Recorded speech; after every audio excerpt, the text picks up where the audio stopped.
farrows. So we buy little piggies from several farrowers around. For those of you that don't know the terminology, that means baby pigs, farrowing. Like rabbits kindle, cows calve, horses foal, and pigs farrow, okay?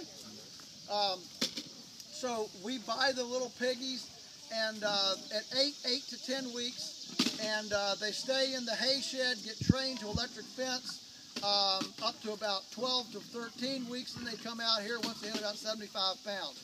We don't like to bring them out here until they hit 75 pounds, so that they're big enough to fight off a coyote or a fox or something like that. Other questions? How much do these guys weigh? Yeah, that one right there probably weighs about 270 pounds. Yeah. Yeah. If you could tie a football on him, he'd make one great running back in the NFL.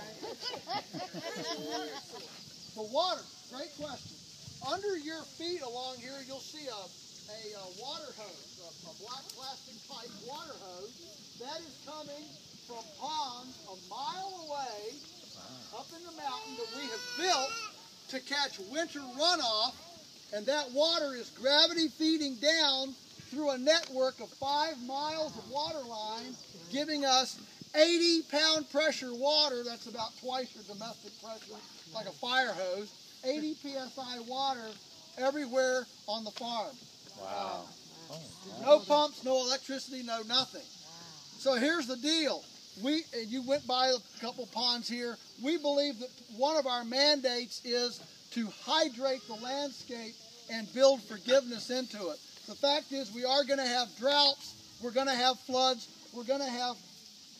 Thank you, pig. We're going to have things happen. The question is, how do we build resiliency and forgiveness into the landscape to be able to withstand the issues that happen? And so by building ponds up in the mountains, we hold back floodwaters. We hold those back high where the raindrops fell, and then release them by gravity throughout the year to strategically keep springs and base flow and streams running. This is ultimately neighbor friendly. A flood is not neighbor friendly, and drought is not neighbor friendly. And so by holding the raindrops up there, we hydrate the landscape, and it's good for evening out the flow of water. Now, think about it. If all of the time and energy that had been devoted to moving soil to plant corn to feed herbivores, which aren't supposed to get it, had been devoted to moving soil up in the valleys of the Blue Ridge and the Allegheny Mountains to build ponds for the last 100 years, by now we would have been flood-proof and drought-proof and would have recreated Eden. See, the tragedy of our time is not that we're lazy. We're not lazy. Your calendar's full, right? You got things going on. You got, soccer games to go to, birthday parties, deacons meetings, and, political protests and whatever. I mean, you got stuff to go to, right?